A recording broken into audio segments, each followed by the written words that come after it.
ज़्यादातर स्टूडेंट्स में एक कन्फ्यूज़न पाई जाती है जीएसटी से रिलेटेड। जब इनपुट आईजीएसटी ज़्यादा होता है आउटपुट आईजीएसटी से। इनपुट आईजीएसटी का मीन्स है जीएसटी पेड, आईजीएसटी पेड, और आउटपुट आईजीएसटी का मीन्स है IGST collected. Let for example हमने 1000 कलेक्ट किया है बट हमने गवर्नमेंट को ऑलरेडी 2000 पेड किया हुआ है। तो हम 1000 को सेट करने के बाद हमारा 1000 इनपुट आईजीएसटी कैसे सेट करेंगे? इस रिमेनिंग अमाउंट को सेट ऑफ करने के लिए हम पहले आउटपुट सीजीएसटी के साथ सेट ऑफ करेंगे। अगर फिर भी रिमेनिंग अमाउंट कुछ रह जाती है तो उसे हम आउटपुट एसजीएसटी के साथ सेट ऑफ करेंगे। तो इसे हम एक क्वेश्चन की हेल्प से समझते हैं। तो देखिए क्वेश्चन क्या है। Pass entries in the book of Shri Gopichand of Kerala assuming CGST 9% and SGST 9%. 2018 April 1st purchased goods for ₹3 lakh from Karunakaran of Chennai Tamil Nadu. देखिए हम यहाँ केरला से हैं और करुणाकरण तमिलनाडु से है, तो यहाँ CGST SGST नहीं IGST रहेगा, और IGST CGST प्लस SGST को मिलाकर 18% हो जाएगा। तो हम सबसे फर्स्ट एंट्री करते हैं हमारी। देखिए फर्स्ट एंट्री क्या रहेगी। 2018 April 1st purchase account debit input IGST account debit to Karunakaran 3 lakh हमने गुड्स परचेज किया है। 3 लाख पर 18% जीएसटी 54,000 हो जाता है। 54,000 ऐड करें तो 3,54,000 हमने गुड्स परचेज किया है। बीइंग गुड्स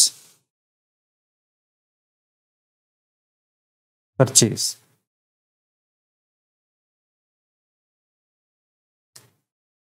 सेकंड एंट्री देखिए। फर्स्ट एंट्री करने के बाद परचेज गुड्स ₹50,000 गणेशन केरला से।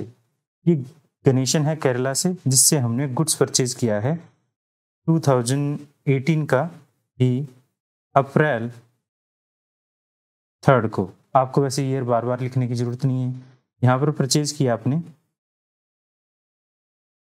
अकाउंट डेबिट 50,000 से। यहाँ पर हम देख पा रहे हैं गणेशन जो है वो केरला का ही है, तो यहाँ पर CGST और SGST रहेगा क्योंकि ये purchase with in state purchase किया गया है। तो आप यहाँ कर देंगे input CGST account debit and input SGST account debit 4,500 CGST and SGST हो जाता है। टोटल हम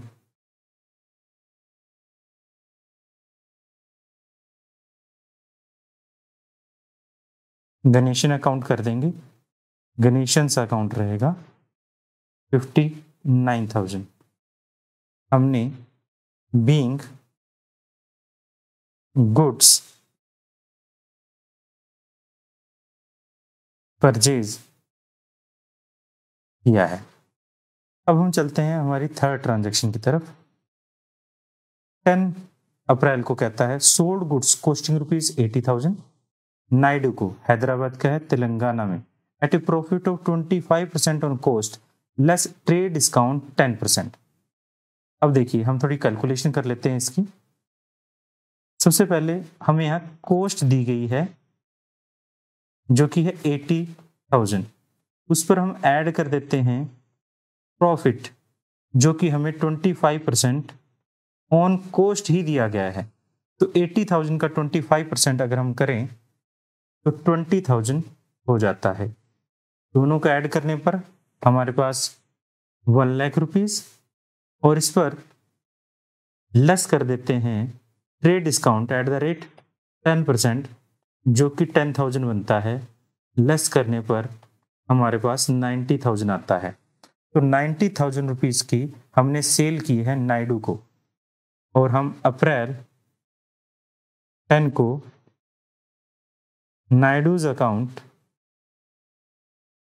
डेबिट कर देते हैं टू सेल से। सेल हमारी यहाँ पर है 90,000। क्योंकि नायडू जो था तेलंगाना का था, तो यहाँ पर आउटपुट IGST रहेगा एट द रेट 18%, 16,200। टोटल 1,06,200 हो जाता है। नरेशन लिख देते हैं, being goods sold. Original entry को क्लोज करते हैं। अब हमारे पास नेक्स्ट रहेगा 15 को। 15 को देखिए क्या कहता है, sold goods at Kottayam Kerala costing rupees 2,50,000 at a profit 60% profit less trade discount 15% against cheque which was deposited into bank. तो सबसे पहले हमारी कॉस्ट यहाँ कितनी दी गई है, तो कॉस्ट दी गई है 2,50,000। इस पे हम ऐड कर देते हैं प्रॉफिट जो कि हमें 60% ऑन कॉस्ट कहता है, तो 1,50,000 हो जाता है।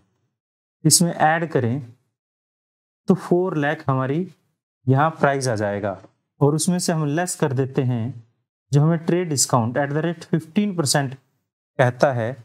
15% ट्रेड डिस्काउंट दें तो इस पर 60,000 हमारा ट्रेड डिस्काउंट 4 लाख का हो जाएगा, तो 3,40,000 एक्चुअल में हमने यहाँ सेल की है। सेल कहाँ की है, केरला में की है, विद इन स्टेट सेल की है, तो इस वजह से यहाँ पर IGST नहीं CGST एंड SGST रहेगा। तो अप्रैल 15 को हम करते हैं, क्योंकि ये चेक रिसीव हुआ था और वो चेक हमने उसी दिन बैंक में डिपॉजिट करवा दिया था, इसलिए यहाँ बैंक जो है वो डेबिट होगा और सेल्स अकाउंट क्रेडिट होगी 3,40,000 रुपीज से। और यहाँ पर हम आउटपुट CGST अकाउंट और आउटपुट SGST अकाउंट को क्रेडिट कर देते हैं, जो भी वैल्यू 9% हमारे पास रहने वाली है। तो हम यहाँ कर देते हैं 30,600 और 30,600 दोनों को मिलाएं तो 4,01,200 टोटल वैल्यू आ जाती है। और बीइंग लिख देते हैं हम यहाँ पर नरेशन यानी गुड्स सोल्ड। हमने यहाँ गुड्स सोल्ड की थी और ये हमारी एंट्री को क्लोज कर देते हैं। उसके बाद देखिए हमें कहता है क्वेश्चन में advertisement charges 8,000 paid in cash. Advertisement एक बाहर से लिया जाने वाला सर्विसेज है, तो इस पर भी हमारे पास GST रहता है 16 को। तो हम यहाँ पर एडवर्टीजमेंट एक्सपेंसेस अकाउंट को डेबिट करते हैं जो कि 8,000 है। क्योंकि हमें कुछ नहीं बोला गया तो इस वजह से हम मानेंगे कि हमने विद इन स्टेट ये सर्विसेज ली है। तो यहाँ पर हम इनपुट CGST अकाउंट को डेबिट करेंगे और इनपुट SGST अकाउंट को डेबिट करेंगे, तो हम कर देते हैं कैश। तो ये 720 और 720 और 9,440 हो जाता है बीइंग एडवर्टीजमेंट एक्सपेंसेस पेड। और हम ये जर्नल एंट्री क्लोज कर देते हैं। अब देखिए नेक्स्ट हमारे पास क्या है, 25 प्रोप्राइटर विड्रॉल करता है 10,000 फॉर हिज पर्सनल यूज। इस एंट्री पर कोई भी किसी प्रकार का हमारे पास GST नहीं रहेगा। ये 25 को किया है हमने। 25 को drawing account debit to cash करेंगे जो कि 10,000 है, और हमने इस तरह से being cash withdrawal bye owner किया है। यहां तक करने के बाद हमारा क्वेश्चन का मेन पार्ट शुरू होता है, पेमेंट मेड और बैलेंस अमाउंट ऑफ जीएसटी। अब जीएसटी का जो पेमेंट करना है वो कैसे करेंगे। आगे बढ़ने से पहले हम एक वर्किंग नोट बनाते हैं और पता करते हैं हमने इनपुट जीएसटी कितना पेड किया है और आउटपुट जीएसटी हमें कितना रिसीव हुआ है। हमारे पास जीएसटी में आईजीएसटी, सीजीएसटी और एसजीएसटी है। इसी तरह आउटपुट जीएसटी में आईजीएसटी, सीजीएसटी और एसजीएसटी है। तो हम देखते हैं, हमने यहाँ पर देख रहे हैं आप, सबसे पहले इनपुट आईजीएसटी हमने पेड किया, फिर इनपुट सीजीएसटी और एसजीएसटी, और यहाँ आउटपुट आईजीएसटी रिसीव किया, आउटपुट सीजीएसटी और एसजीएसटी, फिर इनपुट सीजीएसटी और एसजीएसटी। इस तरह से हमारे पास जीएसटी इनपुट और आउटपुट रहा है। तो यहाँ पर कितना कितना था अमाउंट हम यहाँ लिख लेते हैं। 54,000 हमने यहाँ पेड किया था, उसके बाद 4,500 और 4,500, और इनपुट में 16,200, 30,600 और 30,600, 720, 720, 2700, 2700। अब टोटल हमारे पास इनपुट कितना रहेगा और टोटल आउटपुट कितना रहेगा, तो ये हम देख लेते हैं। टोटल इनपुट कितना रहेगा, टोटल आउटपुट कितना रहेगा। ये वैल्यू हमारे पास आती है 54,000 और ये 7,920 और ये एज इट इज वैल्यू रहेगी। अब देखिए, आप जानते हैं आउटपुट सीजीएसटी से इनपुट सीजीएसटी एडजस्ट होता है, आईजीएसटी से आईजीएसटी, सीजीएसटी से सीजीएसटी और एसजीएसटी से एसजीएसटी एडजस्ट नॉर्मली होता है। बट यहाँ पर अगर हम देखें, हमारा आईजीएसटी पेड ज़्यादा है कलेक्टेड से, तो जो हमारा अनसेटल्ड अमाउंट रह जाएगा आईजीएसटी का, मींस इस 54,000 में से सबसे पहले हम ये एडजस्ट कर लेंगे, यानी 16,200 हमारा जो कलेक्टेड है उसमें से इस 54,000 का 16,200 एडजस्ट करेंगे। जो बच जाएगा उसको हम ट्रांसफर कर देंगे सीजीएसटी में, और फिर भी कुछ बच जाता है तो उसको ट्रांसफर कर देंगे, एडजस्ट करेंगे एसजीएसटी के साथ। अब तक आपने देखा हमारे पास आउटपुट आईजीएसटी 16,200 है, तो हम आउटपुट यहां पर जनरल एंट्री देखिए क्या रहेगी, आउटपुट आईजीएसटी अकाउंट डेबिट कर देते हैं 16,200 से, और इनपुट आईजीएसटी को हम क्रेडिट कर देते हैं 16,200 रुपीज से। इस तरह से इस वैल्यू में से हमने 16,200 एडजस्ट करने के बाद हमारे पास वैल्यू बच जाती है 37,800। अभी तक हमारा आईजीएसटी पूरी तरह से सेट ऑफ नहीं हुआ है, इसलिए इस वैल्यू को आगे हम सेट ऑफ करेंगे सीजीएसटी के साथ। आप देख रहे हैं सीजीएसटी आउटपुट हमारे पास 30,600 है, तो इस 30,600 से हम बाकी के अमाउंट को सेट ऑफ करेंगे। तो बाकी के अमाउंट हम सेट ऑफ करें, जब आउटपुट सीजीएसटी अकाउंट को हम डेबिट करेंगे और इनपुट आईजीएसटी को हम क्रेडिट करेंगे 30,600 से। इस तरह से हमारे पास हमने 30,600 को भी एडजस्ट कर दिया है, तो हमारे पास 7,200 अभी भी आईजीएसटी इनपुट पूरी तरह से सेट नहीं हुआ है। अब हम क्या करें, 7,200 को एसजीएसटी के साथ सेट ऑफ करेंगे।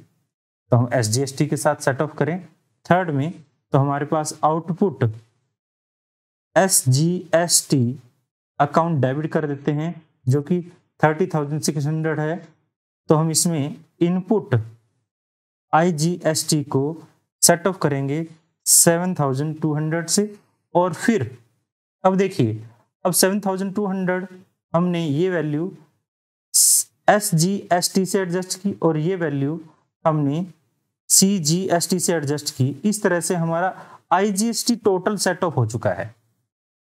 बट आप देख रहे हैं हमारा CGST आउटपुट CGST है वो IGST को सेट करने में पूरा कंज्यूम हो चुका है। तो CGST 7920 सेट ऑफ नहीं हो पाया। इस अमाउंट को हम कैरी फॉरवर्ड कर देंगे नेक्स्ट मंथ के लिए, और इस वैल्यू में से हमने 7200 वैल्यू एडजस्ट कर दी है। अब 7920 रुपीज जो CGST है उसको सेट ऑफ कर देंगे 7920 से, और जो बाकी बैलेंस बच जाएगा वो हम गवर्नमेंट को पे कर देंगे 15,480 से। इस तरह से आपका GST सेट ऑफ होगा।